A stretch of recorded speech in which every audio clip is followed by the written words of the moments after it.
guys! Welcome back to another vlog. For today's video ay gagawa tayo ng first ever makeup tutorial dito sa channel ko. So, ang mga gagamitin natin, syempre mga affordable, especially sa mga students like me na gusto ng affordable. So, if you guys interested, please keep on watching. So, ang tutorial na to ay magiging peachy glow makeup. Gagamit tayo ng isang product lang, which is the Careline Peach Stick. Buong mukha, ito gagamitin natin. So, syempre, kailangan din natin ng pangkilay. Kaya, meron din ako ditong Careline Color Pencil. Matagal na din to sa akin. Kaso nga lang, hindi ko siya nagagamit. Kasi, nung una, hindi ko siya bet. Kasi nga, nahihirapan akong i-blend siya. Pero, nung tumagal na, nung naisipan ko siyang i-try pa ulit-ulit, okay naman siya. Tapos, syempre, kailangan mong gamitan ng spoolie. Without further ado, let's get started. So guys, tapos na akong mag-moisturize ng face ko. Ang ginamit kong moisturizer ay itong Nivea Cream. Binili ko lang siya sa Watsons. Actually, matagal na siya pero hindi pa din siya nauubos kasi nilalagay ko lang siya lagi sa bag ko. Lahat naman siguro tayo alam tong product na to. Meron siyang iba't ibang sizes sa Watsons. Pero ito, nabili ko siya for only 75 pesos. So, tapos na akong mag-moisturize. Kung mapapansin nyo, nangingintab na ngayon ang mukha ko. And then, let's start with eyebrows. Ano natin gagawin ay suklay natin ng kilay natin gamit ang spoolie.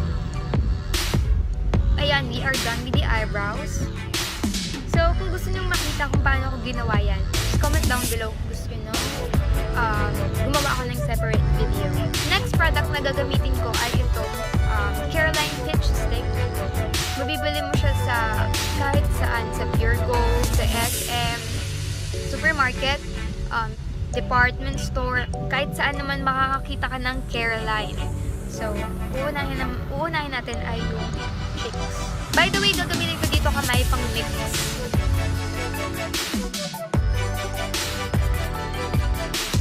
Mapapanood din sa ibang mga videos. Nilalagyan nila yung bridge ng nose tint para mas maging realistic.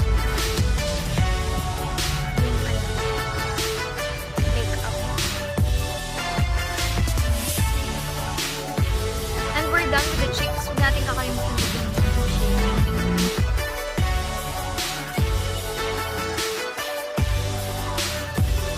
lalagyan ko na yung eyelids. So, ang gagawin ko, kukuha lang ako dito.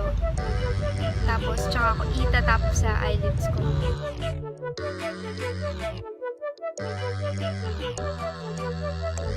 Since ito ay everyday look makeup, hindi na ako maglalagay ng mascara. Kasi ako, hindi ko personally gusto yung feeling na may mascara kasi hindi ko marab yung mata ko kapag makate. Tapos, tuwing maghihilamos, minsan may mga mascara din na, di ba, hindi natatanggal. Tapos, mukha tayong may black eye kapag naghilamos kasi nga, mahirap siyang tanggalin. So, next natin gagawin, ito pa din gagamitin natin, which is the Careline Peach Stick sa lips naman.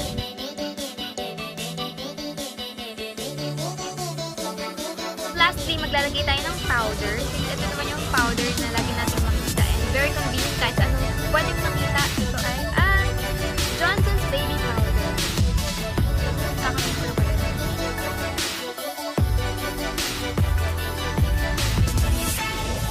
So, yung color ni Careline Peach Stick ay very applicable to Morena Filipinas like me. So, madami tayo dyan.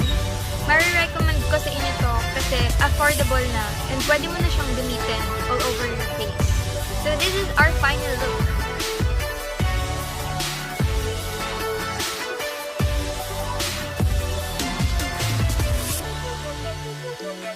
So guys, kung may mga gusto kayong ipagawa sa akin, pwede kayong mag-vote sa card or just comment down below.